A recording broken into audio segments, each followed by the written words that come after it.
In the course of our last few lessons, we have been discussing at great length how atrocious and ruthless and spine-chilling the Nazi rule was in Germany. So many millions of people lost their lives to this one despotic rule. And we have also talked about how the German masses were under the influence of the Nazi ideology completely. An overwhelming majority of the German population was swayed by Hitler and the Nazi ideology, because Hitler's rhetoric was very powerful. In one of our lessons, we learned how Hitler used the power of speech to sway and influence the German masses. Now, he also knew how to pit the German masses against each other. He knew how to put forward before the German masses the anti-Semitic sentiments. He also knew how to exploit their minds, the psychology, so to speak. Because Hitler was the one who had actually sold the dream of a better and recuperated Germany to millions of Germans. And all these Germans were, unfortunately enough, swayed by Hitler's rhetoric. We have learned that in the years following the First World War, Germany was enmeshed in a state of crisis of different kinds, be that a political crisis or even an economic crisis. Germany was already knee-deep, if not neck-deep in debts. It was finding very difficult to navigate the terms of the Treaty of Versailles. And at this point of time, the German masses were infuriated with the state that Germany was brought down to. Hitler knew very well how to exploit the masses, and he channelized the Germans' anger and frustration in the interwar period, that is, in the period following the First World War, into anti-Semitic sentiments. So from this point of time, when this anti-Semitic propaganda was being spread among the German masses, the masses now started holding the Jews responsible for the condition that Germany was enmeshed in. The Germans were made to believe that it were for the Jews that Germany lost the First World War. It were for the Jews that Germany was going through a severe state of economic and political crisis. So from this we can understand how Hitler had laid the foundation for the spread of anti-Semitic propaganda in the interwar period itself. And as the years proceeded, Hitler actually kept on reaping the harvest of the seeds of anti-Semitism that he had sown in the minds of millions of German masses. But it will be erroneous to consider the Germans as a homogeneous category. Not all Germans were swayed by Hitler's rhetoric. Not all Germans put their faith in the Nazi ideology. There were many Germans who were not deluded and blinded by the flawed racial ideology. They saw the wrongs that were being done against the Jews and the various other undesirable groups in the German population. And so many Germans also put up active resistance against Nazi oppression. And you'll be surprised to know that these Germans actually braved police repression and even death. Hitler was a totalitarian dictator. He was not at all willing to accept any kind of criticism, any kind of dissident opinion. And when these Germans were actually raising their voice against the oppression that was being meted out to the undesirables, these Germans were then severely repressed by the Nazi agencies, and they were also being put to death. But a huge part of the German population, sadly enough, chose to remain tight-lipped about Nazi oppression in Germany. They remained like detached and passive onlookers. Now, there might be two reasons behind this. Firstly, this part of the German population might have been terrorized by Nazi oppression. They feared actually voicing their opinions, which is why they remained like passive onlookers. But at the same time, many people in the German population had implicit and tacit support for Nazi oppression, which is why they chose to keep themselves separated from what was happening to the undesirables, which is why they chose to not talk, to not raise their voices and opinions against the Nazi rule in Germany. So the German population was divided between these people who were actually raising their voices and the other group of people who actually chose to remain like passive onlookers. They were like, let whatever is happening keep on happening. It doesn't actually bother us. And so why would we interfere in something that does not have anything to do with us? Now sadly enough, it is for this group of people that the Nazis gained more and more power. Because the Nazis thought that these people actually had support for the Nazi brutality and oppression. Now here we come to a discussion on the Lutheran pastor and anti-war fighter and activist Martin Niemöller. Now Martin Niemöller expressed his sorrow and disappointment over Nazi oppression and brutality in Germany. He was also severely enraged by those group of people who chose to remain as passive onlookers. And to this end, he wrote a very powerful and moving piece that goes something like this. First they came for the communists. Well, I was not a communist, so I said nothing. Then they came for the social democrats. Well, I was not a social democrat, so I did nothing. Then they came for the trade unionists, but I was not a trade unionist. And then they came for the Jews. But I was not a Jew, so I did little. Then when they came for me, there was no one left who could stand up for me. So this was a very powerful and moving piece.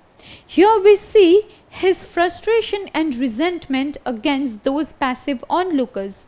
The passive onlookers firstly thought that it was against the communists, and so why would one interfere in this issue?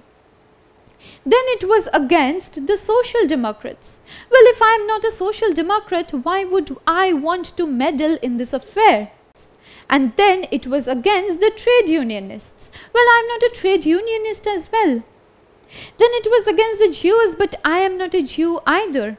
But finally, when the Nazis have come to persecute and execute me, there now remains no one who could stand up for me. So these passive onlookers and their silence actually helped in the continuance of the police brutality and repression and severe oppression during the Nazi rule in Germany.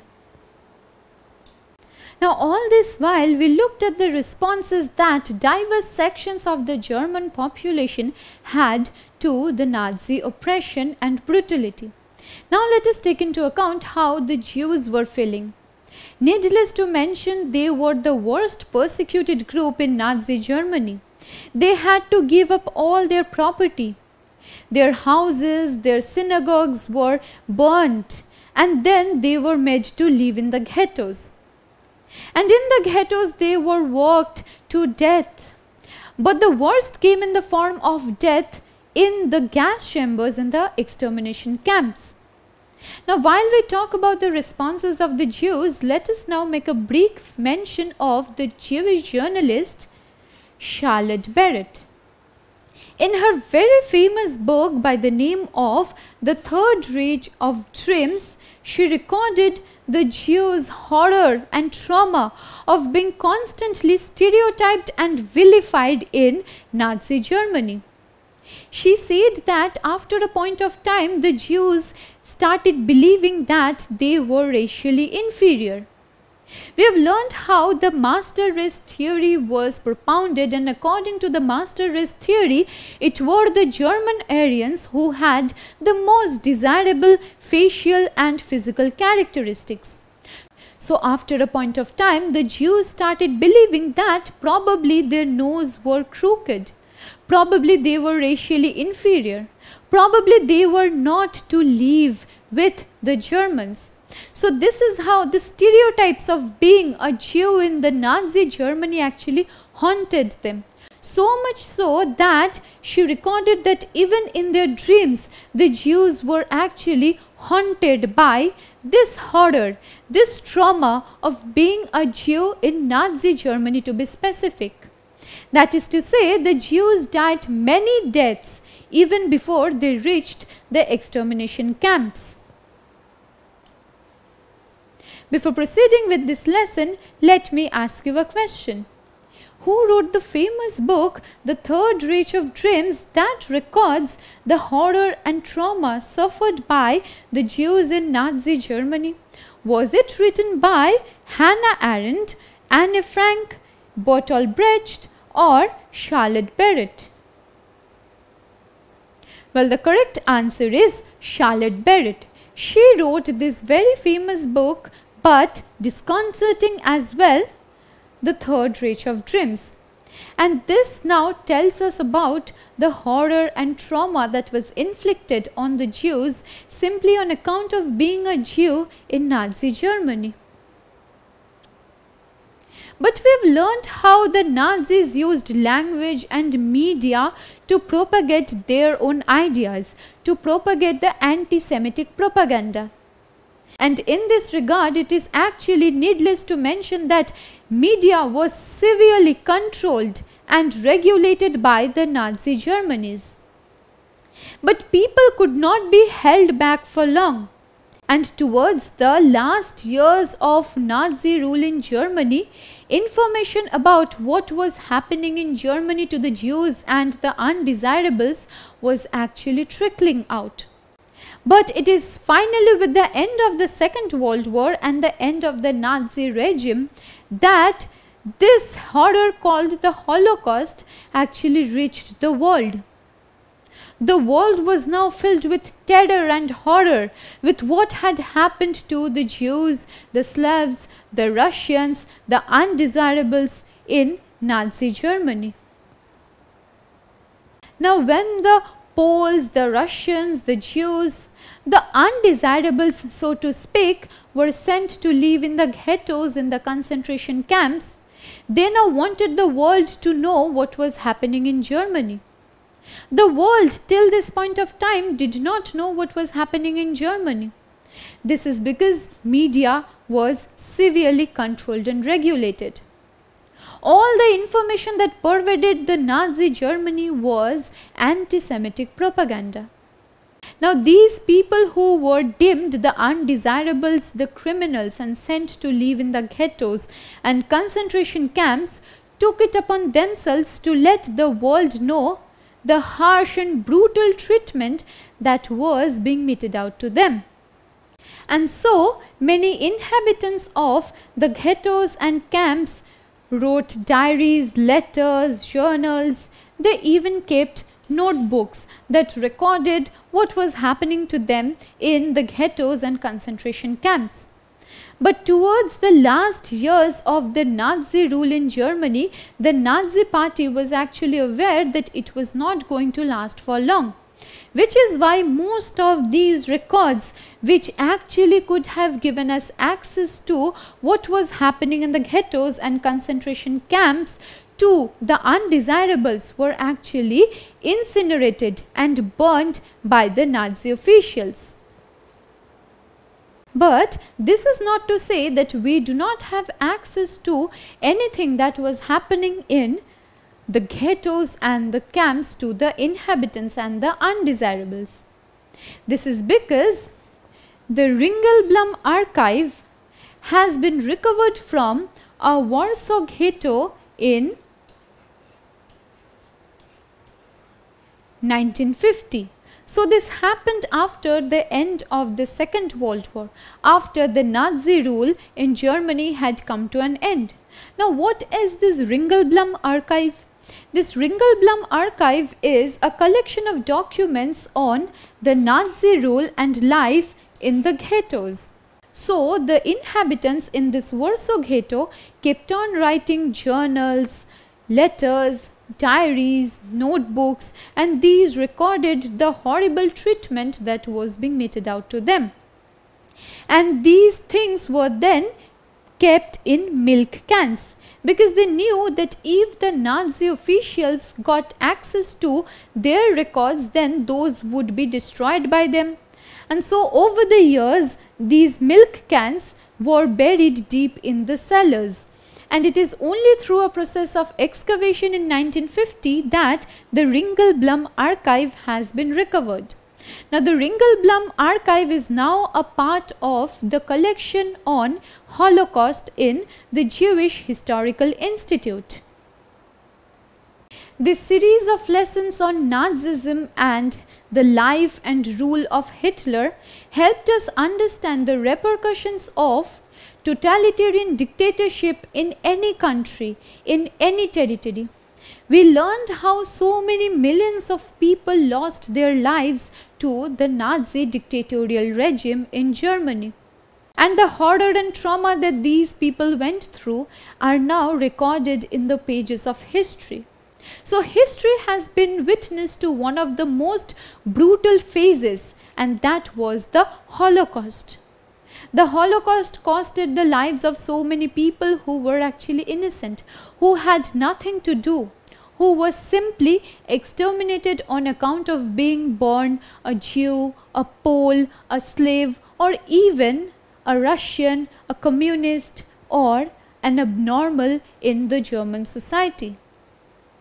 Hitler rose to power because he sold the dream of a better Germany to millions of masses. Over the years, these people were deluded and blinded by Hitler's rhetoric, by the flawed Nazi ideology. And with this, we conclude our discussion on Nazism and the rise of Hitler.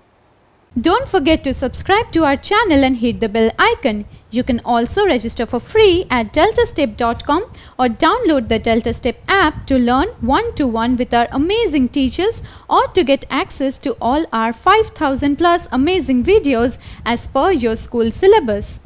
Master each topic with our adaptive practice technology. Get million plus questions with step-by-step solutions and unlimited mock tests. Get all your doubts resolved instantly.